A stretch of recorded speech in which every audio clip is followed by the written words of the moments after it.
Top quality और consistent performance के लिए सिर्फ सिल्वर पंप नाम याद रखना। और जानकारी ये मिल रही है कि रूस के कुर्गन में यूक्रेन ने हमला किया है। गैस स्टेशन पर ड्रोन अटैक किया गया है। ड्रोन अटैक के बाद भीषण विस्फोट हुआ।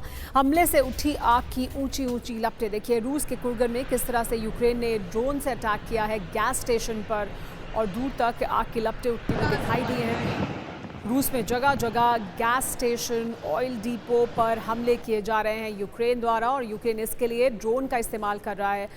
इसी वजह से रूस ड्रोन ब्रिगेड के हेडक्वार्टर्स पर लगातार अटैक कर रहा है यूक्रेन के अंदर, ताकि यूक्रेन की ड्रोन ब्रिगेड को नुकसान पहुंचाया जा सके। रूस अपने हमले इस पर टारगेट कर रहा है। एक और बड़ी खबर आपको बता दें, यूक्रेनी ठिकानों पर रूस ने ड्रोन से हमला किया है। स्पार्टा ड्रोन से रूस ने विनाशक प्रहार किया है। रूसी ड्रोन हमलों में यूक्रेनी ठिकाना तबाह हो गया है। देखिए किस तरह से इस ड्रोन से यूक्रेन का एक ठिकाना पूरी तरह से तबाह हो गया। इस ड्रोन का इस्तेमाल किया गया, देखिए, और किस तरह से ये एक पूरी इमारत को इस ड्रोन ने नुकसान पहुंचाया है।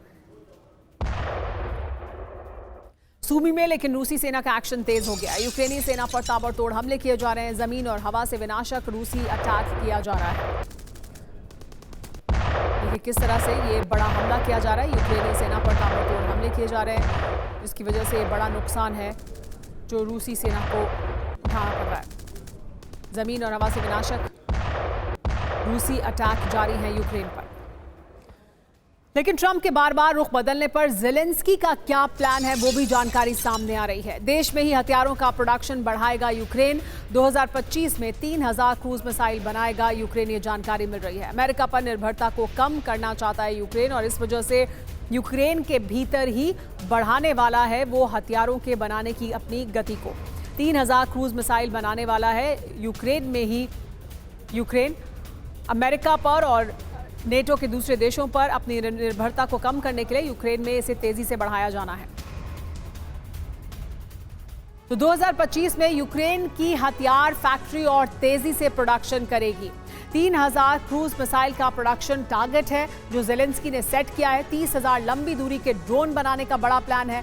1.5 लाख बारूदी गोले बनाने को मंजूरी दी गई है। 350 होवित्ज़र बनाना चाहती है यूक्रेनी सेना। देश में ही 50% हथियार बनाने का एक बड़ा इरादा है। बड़ी बात यह है कि ट्रंप के बार बार रुख बदलने से ज़ेलेंस्की अलर्ट हैं। अमेरिका पर अपनी निर्भरता को कम करना चाहते हैं ज़ेलेंस्की। आने वाले समय में जंग और बढ़ने के पूरे आसार हैं, और ये जंग कई साल तक चलने के आसार भी फिलहाल दिखाई दे रहे हैं। इसको लेकर भी तमाम एक्सपर्ट्स प्रेडिक्शन कर रहे हैं। ऐसे में अपनी ही क्षमता को बढ़ाने में अब लग गया है यूक्रेन। लेकिन एक और जानकारी ये मिल रही है कि रूस पर यूक्रेन से ताबड़तोड़ प्रहार का सिलसिला जारी है। रूस ने यूक्रेन के 93 ड्रोन गिरा दिए हैं, और फिर रूस के कई शहरों में धमाके हुए हैं। रूस में हमले के पीछे नेटो की मदद साफ दिखाई दे रही है, क्योंकि यूक्रेन के ड्रोन सटीक निशाने के साथ रूस के अहम ठिकानों को टारगेट कर रहे हैं।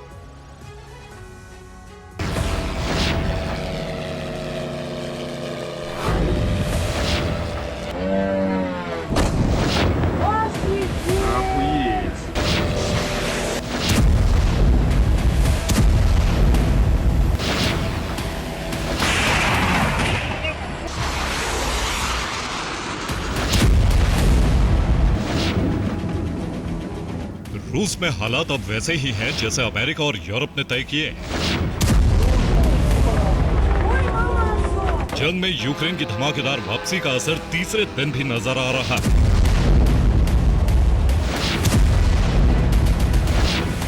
हर प्रहार से रूस को बड़ा नुकसान पहुंचाने की रणनीति।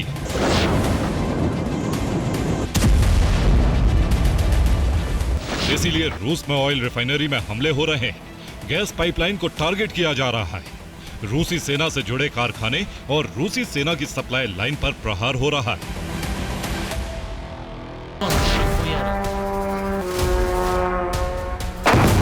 शनिवार की रात रूस का सोची इलाका यूक्रेन का प्राइम टारगेट था।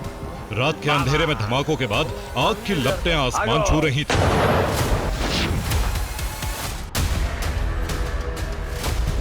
रिपोर्ट के मुताबिक सूची में लगातार 20 धमाके हुए। हमलों में रूस के एक ऑयल डिपो में आग लग गई। एक गोदाम को भी यूक्रेन ने ड्रोन से निशाना बनाया।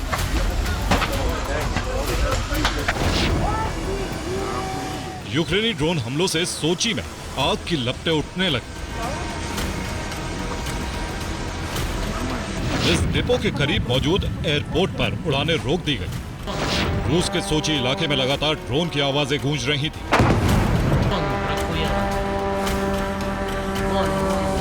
बावन उड़ानों को कैंसिल करना पड़ा। यात्रियों को बम शेल्टर में भेजा गया।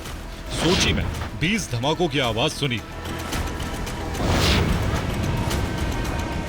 ट्रंप से हौसला और यूरोप से हथियार मिलने के बाद यूक्रेन का हमला 3 दिनों